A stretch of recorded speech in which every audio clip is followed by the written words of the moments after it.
How to create healthier relationships using your awareness.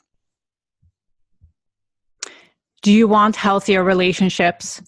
How are your relationships affecting your well-being? Relationships are one of the most important aspects of our lives. Sometimes the success of an entire day can be determined by how we perceive our relationships are going that day. Many of us want healthier relationships because relationships affect us every day, whether it's with a friend, family, at work, or with colleagues. How many times have you ended a day feeling upset and frustrated with a relationship, wishing someone could just change?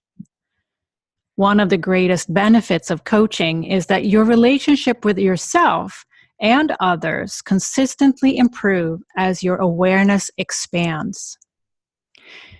When you start to open up to different ways of relating to yourself and others, your relationships change into healthier relationships. In my experience, we all have some tendency to hold on to our own opinion, which then creates tension in our relationships. In many relationships at work or with family, there is an underlying sense of competition on who's going to have the last say.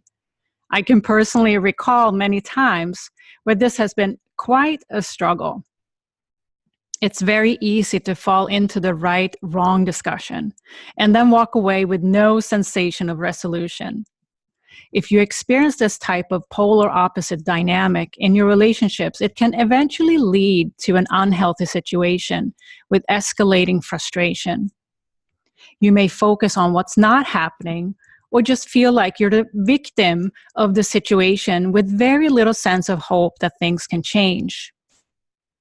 We experience our life as separate and alongside someone else's life, unless our awareness expands beyond right and wrong. Through private coaching sessions, you have the possibility to go through the experience of expanding your awareness. When you expand your awareness, your relationships will expand too. Imagine to get unstuck in a relationship. It may be the relationship with yourself, and go from, I am the way I am, to, I can choose who I want to be in this relationship. This is an experience that is very empowering, and it's fundamental to creating healthier relationships. The key here is to start viewing relationships as unlimited teaching and learning opportunities. It's very different from how most of us are taught to relate to others, which is often based on me and my life separate from each other versus our life as one. What if you could relate to someone else as your personal teacher at all times, even when things are not going as well? Personally, my most challenging relationships, both at work and family, have taught me the most profound insights about myself and what I need to learn more about in my own life. It's sometimes very difficult to see the benefit in moments of conflict or during a heated argument. But in hindsight, I can clearly see why these relationships showed up exactly when they did and turned out the way they did. The power of relating to others as our teacher is that we can then allow ourselves to always be in a state of curious learning, no matter how much friction there is within the relationship. Bottom line is that there's always something to learn for both individuals in every moment, instead of one always having to be right. Healthier relationships show up when you treat others as your teacher in spirit of being curious. Wonder about what you can learn from every person you meet. Often our relationships challenges shine light on what our blocks are. Your relationships are expressions of how you relate to yourself. That leads me to the topic of how many women I speak with on a daily basis that want to feel more present with other people, including their children, spouses, friends, and colleagues.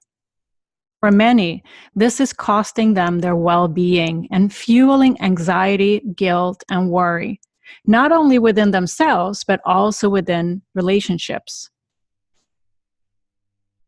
Our lives get more and more involved and complex, and with that often comes a lifestyle of multitasking and pushing ahead. Rarely do we stop and appreciate what we have or who we're with. If you want healthier relationships, you want to put your attention and awareness to the relationship. Relationships get strained when the focus is not on the relationship. There may be a whole host of reasons for not investing the time to truly connect. The truth is, however, that we're responsible for our part of the relationship. It's so much easier to blame someone else, but we need to take the responsibility to create the relationship we want through real, true connections that matter to us. So if you experience friction and frustration in a relationship or feel that it's difficult to stay present, to fully participate and do your part, where on your internal priority list does this relationship fall? For me, I honestly can say that for me, work gets very high up on the list of what I spend my attention on. Relationships often come second, and that's something I'm working on to change constantly. What is the one little step you could take to elevate your part of your relationships? Here are 3 essential reminders that I use instantly when I run into a challenging time or a rough patch in a relationship, whether it's professionally or with family. 1, feel the struggle the other person is going through. If you're frustrated with someone, it's likely that you will keep focusing on the frustrating part that this person is doing, not the positive part of the relationship. What if you could decide to shift in the moment to being that person just for 30 seconds, feeling the feelings of another person the way you experience them? What happens is that you can feel their struggle. You can relate to the other person through your feelings. When we relate, we activate compassion and we create a healthier relationship. It's hard to stay frustrated when we feel compassion. 2, desire the experience of the relationship rather than the ultimate ideal image. If you're overloaded with responsibilities at work or at home, it's naturally to go on autopilot, wanting to jump to the end result. It's the same with a relationship. If you're overloaded with routine, same patterns and habits within the relationship, you're on autopilot. If you truly want to shift to being more present in this moment with someone, whether it's with your child, your spouse, you'd have to break the cycle of the autopilot feeling. How do you do that? Basically, creativity is the answer. The courage to step out of the routine, the same old pattern, is what it takes. The second you invite your creativity to lead, instead of thinking about how it should be, you're inviting the experience over prioritizing the end result. 3, resist the urge to fix. To create healthier relationships, make space for change through awareness, love, and trust. We're all wired to fix, to get from A to B quickly, even when it comes to relationships. When we want others to change, we often offer advice on what to do because we may have experienced the same thing. Often well-meant advice is leading nowhere for the other person. Why? Change happens only when someone feels that there is a better alternative. Someone can truly embrace change only when the alternative becomes totally clear to them in their own world, in their own awareness. So instead of offering advice, create space for the other person to change all by themselves. Ask questions. What if there was another way of looking at it? What would it be? Stay curious, engaged, offering the opportunity to change. Then leave the space open for the other person to evolve. Start today to revisit your relationships and welcome a new vibe within yourself about them. Get curious and open up to different ways to relate to yourself and others. The awareness shift in you could affect your well-being for the better, but also your relationships and people around you. How can you expand your awareness to go beyond right and wrong to create healthier relationships? How can you start to look for the opportunity to learn something from every relationship?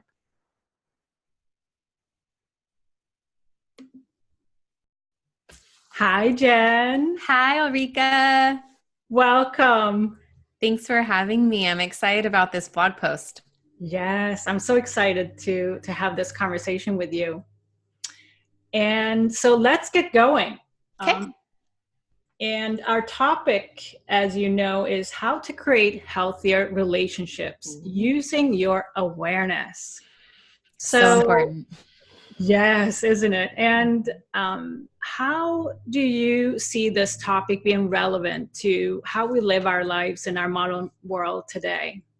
Yeah, so I use the work of Dr. Brene Brown in my private practice. I'm a marriage and family therapist. And as humans, we're really good at making up stories about other people. So we'll see someone, and to feel safe and comfortable, to make sense of it, we'll just add our judgment right away. And then we kind of put people in a box, and we're carrying around sometimes a lot of negative feelings. And that's no way to move through the world, to use our gifts to really live openly and with compassion. And so I feel like if we can become more aware of our reactions and kind of maybe replace them with compassion after that awareness comes up, we're all going to be more connected, and our relationships will likely move smoother, whether that's through a stranger that you see at Starbucks or someone living in your own home. Yeah, no, that's so important. And I feel the same way, that this is something that really is hitting home for a lot of people.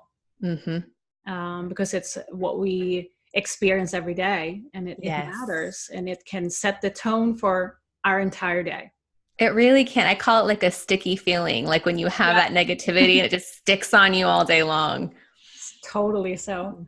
So if I may ask you, what's an experience from your own life where a different perspective in a similar way you described has been important?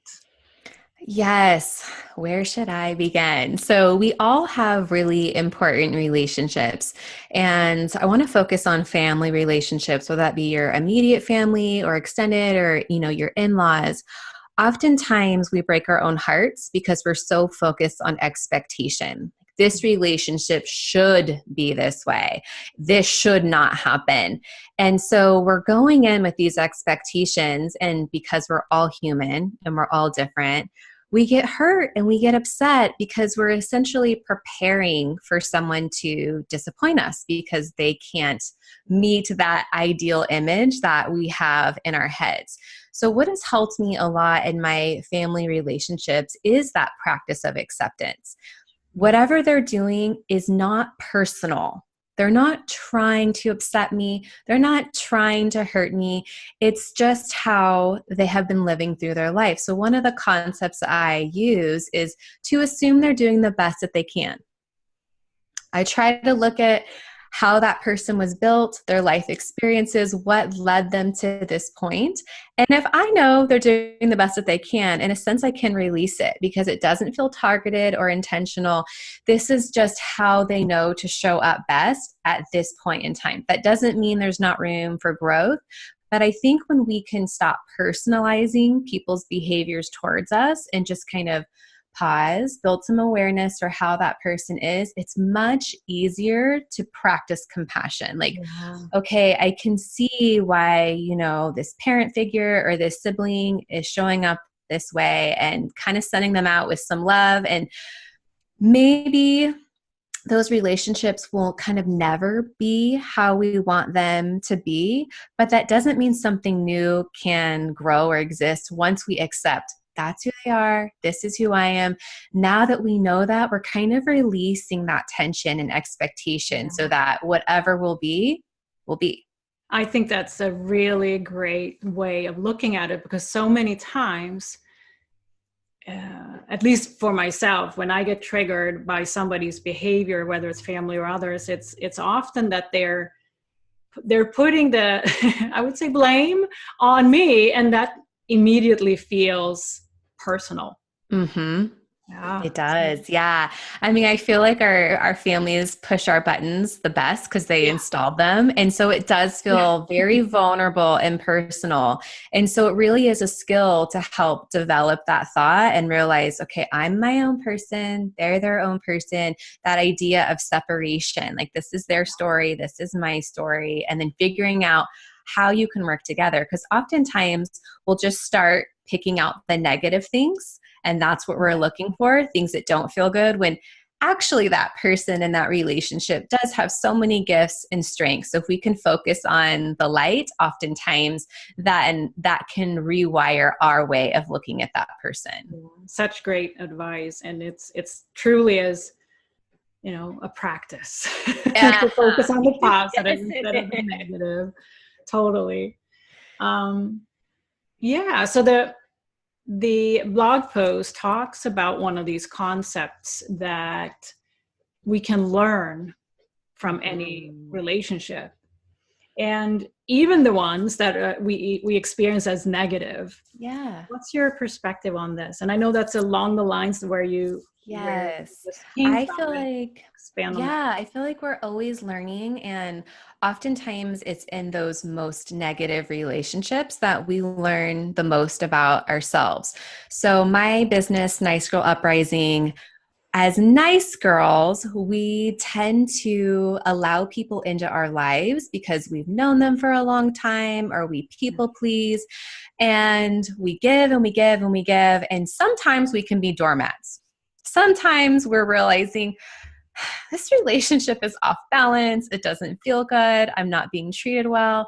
And so what we can learn from that is our strength, and realizing, I don't need to feel this way. I can make different choices and set boundaries to keep myself safe. So that doesn't mean we're breaking up with all of our people and abandoning them. That just means saying, hey, when you do this, I feel this way. That can't happen anymore. We can do this with love and compassion. But I think it's so important that we take these lessons from other people and really turn inward to decide, is this helping me show up in the best way, or is this causing me to shrink, and is it dragging me down? So we always have choices. So these negative relationships help us remember that we do have a choice and we do have a voice. Awesome. And it really speaks to this, practice of setting boundaries, not only with ourselves, but with others. So, yeah. Mm-hmm. And it may be also very difficult sometimes if a relationship feels positive to still set these boundaries, because they can float out. But a negative experience in a relationship is kind of also where it's difficult to set the boundaries, but for other reasons. And we often, like when you mentioned like a healthy relationship, a positive one, we often don't want to hurt people's feelings. But if we keep that our own hurt inside of us, that resentment builds. And so then when your girlfriend does something really minor, like she's 10 minutes late to dinner and you're like, ah, and you freak out on her, it's because you didn't communicate 6 months ago when she hurt your feelings. So it's actually a gift to the relationship. When you can express yourself and set a boundary, you can actually strengthen that foundation of the friendship and improve it. So good. So, what's a healthy relationship to you? I love this question. I think it's one where there's open communication and respect for one another. That acceptance of, you're going to have your own experience, I'm going to have mine, we're both human, we're going to make mistakes, but I can communicate openly with you and have you hold that and respect what I have to say. Awesome.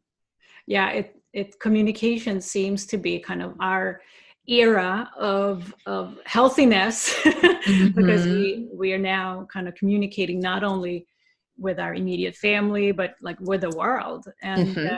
it's Yeah. it sounds like it's really the key for healthiness for a lot of reasons. Yeah, Mm-hmm. it's awesome. So, what's your best tip when it comes to healthy relationships and creating those in any setting, whether it's family or friends or at work? What would you recommend to others? Like 2 or 3 things that you would like our viewers and listeners to take away. First and foremost is to listen. We talk a lot about communication and expressing our feelings and what we need.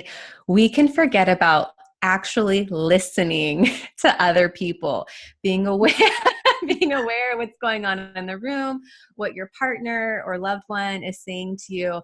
I used to have this friend where when we were debating something, as I was speaking, her mouth would already be formed as like her response. I'm like, you're not even listening to me. Like, I want you to hear and absorb what I'm saying and then respond to it. So oftentimes in our culture, this is my second tip, we tend to react.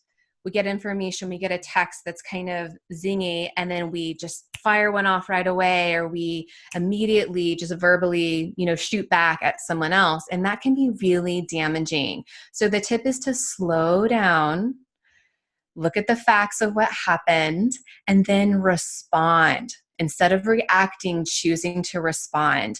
And that way, we're really thoughtful and we're taking care of our relationships, because a zingy text or a response that's not well thought out can be so damaging to our relationships. And those are the most important things. So the top two are to listen and then take the time to respond instead of react.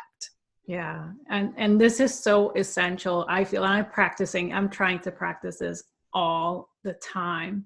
But what's kind of the best way of actually doing that? Is it to take a breath, or is it count to 10, or is it like Absolutely. any other golden little tip Yeah, there on how to actually do I'm a it? breather. I breathe like, okay, especially we'll use the example of your phone. Like you get a zingy text, from a friend, you're like, your heart's racing Yeah. and you're getting all hot. You're like, oh, I'm getting stressed out. I'm like, okay, breathe. I literally put my phone away, put it in my purse or in a drawer.